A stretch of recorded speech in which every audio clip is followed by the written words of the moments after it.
Welcome back. I'm joined by Aaron Wudrick, Domestic Policy Director at the Macdonald Laurier Institute, and we're discussing misery and the misery COVID index and which countries were the most miserable, which ones were least. Apparently, Canada's middle of the pack.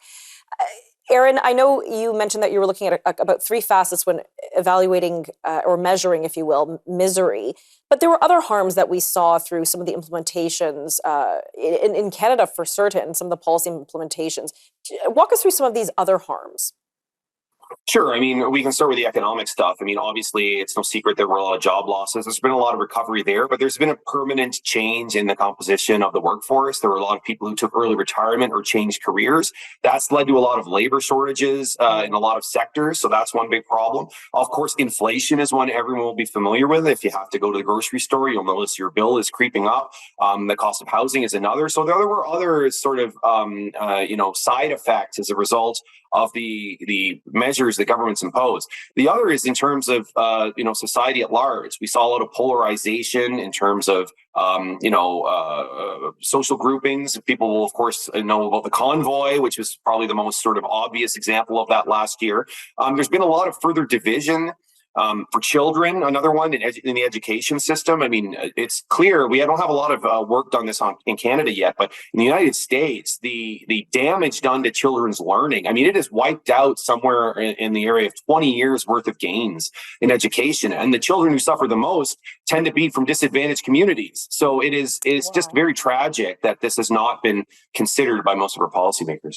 Well, you brought up the United States, and I found it interesting when looking at the results of your updated COVID misery index that the United States was closer to the bottom of evaluated countries, that they were the most miserable. Canada's middle of the pack.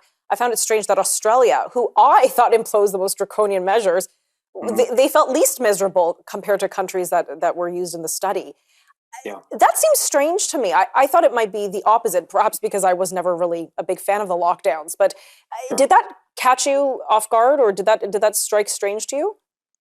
Yeah, I mean, and again, it depends the snapshot at the time that you look at the measure. So, I mean, early on, remember, Australia and New Zealand had quite a bit of success sort of keeping it out. And so they had a really harsh, short lockdown at the beginning. But when they sealed their borders, they opened up again. And so I think that's why at the time they did fairly well on all metrics, because they just sort of built a perimeter and they were able to open up internally and they didn't have a lot of deaths. So it was kind of a win-win-win for them. Of course, we all know that eventually, and this includes China, which is not in our index, but eventually the piper had to be paid. It was impossible to keep this out. And so the sort of death misery eventually came, and we saw a lot of the other sort of rolling measures like we saw in Europe, like we saw in North America over time. So it was interesting at the time as an analysis. I think now that we're sort of 3 years in, it's pretty clear that the disease misery is quite significant everywhere. But the only difference is that some countries imposed a lot of additional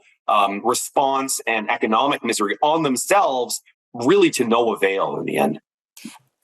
And when we're looking at, and again, this is more of an overarching question, but when we're looking at this kind of study, like, what are you hoping to accomplish by producing or publishing this kind of research? Are you looking to change, again, public policy? Are we looking to just kind of, give a direction to persons saying, like, it sounds like you're all miserable, maybe you should do something?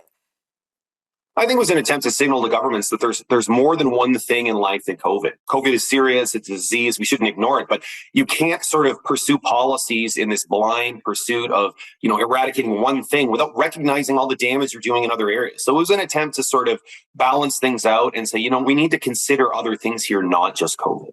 So which countries, in your opinion, or based on this research, kind of fared the best, or in general had the least miserable citizenry? Yeah, it's interesting. The countries that in the end had the best disease response, I think arguably it has more to do with demographics. Countries that had a lot of older people and less healthy people did very poorly in COVID, regardless of the measures.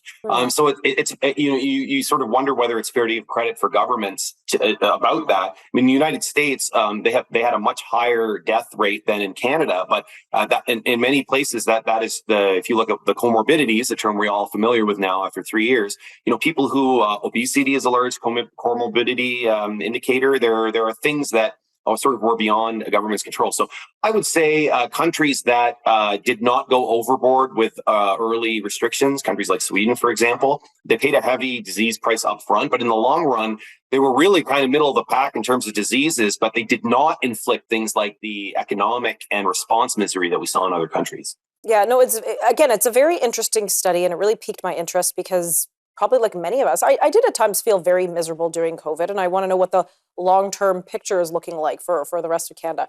We're going to pick up this discussion in just a few moments.